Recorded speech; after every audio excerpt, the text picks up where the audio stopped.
یہ حضرت معتمیم صاحب رحمت اللہ تعالی علیہ، میں کبھی ان کے احسان کو بھول نہیں سکتا ہوں، کبھی میں بھول نہیں سکتا ہوں۔ مجھے فارسی اول سے چلایا تھا،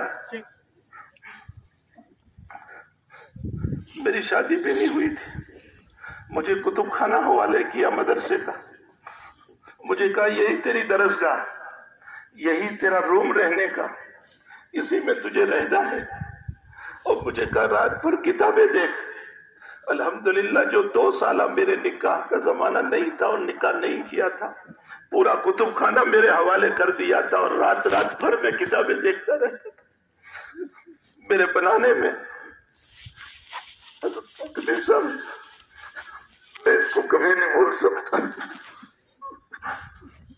میں جیسے جیسے اوپر آتا گیا، مجھے کہا اصول فقہ پڑھا، مختصر پڑھا، فلاں کتاب پڑھا، شاید کوئی کتاب چھوڑی ہو جو مجھے دی نہ ہو۔ اور محنت کے ساتھ ایک واقعہ مجھے یاد آیا، پہلا ہی میرا سال تھا، یا 2 مہینے ہوئے تھے، اور میں نے 2 مہینے کے بعد استعفیٰ لکھ کر کے ان کو دے دیا کسی مسئلے میں۔ 2 ہی مہینے میں انسان جو طالب علم سے نکل کر آیا ہوتا ہے وہ بہت کم برداشت کرتا ہے۔ میں نے استعفیٰ لکھ کر کے دفتر میں بھیج دیا، کچھ نہیں، رکھ لیا اپنے پاس۔ 1-2 دن تک اس کا کوئی مسئلہ بھی نہیں۔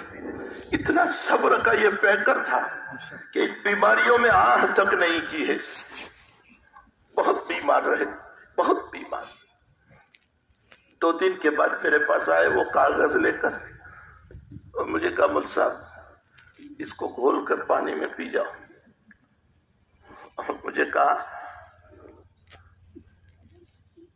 وہ جملہ مجھے یاد ہے کہ اس طرح حالات سے گھبرا کر استعفیٰ نہیں دیا کرتے، ورنہ صحابہ کے اوپر تقریریں کرنا بند کر دو۔ صحابہ کی زندگی حالات سے بھری ہوئی تھی، پریشانیوں سے بھری ہوئی تھی، مصائب سے بھری ہوئی تھی۔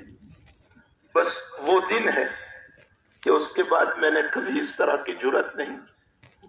بہرحال صرف مجھے ہی نہیں، آپ اپنے چھوٹوں کو بنانے میں بڑا رول ادا کرتے تھے، ہر چھوٹے کو آگے بڑھانے کی کوشش کرتے تھے، طلباء کو کتابیں دیتے تھے، یہ پڑھو یہ پڑھو یہ پڑھو، ان کی حوصلہ افزائی کرتے تھے۔ اللہ جل شانہ مرحوم کی بال بال مغفرت فرمائے، ان کے حسنات کو قبول فرمائے، ان کے سیئات سے معافی عطا فرمائے، ان کے پسماندگان کو صبر جمیل عطا فرمائے۔ صلی اللہ علیہ وسلم۔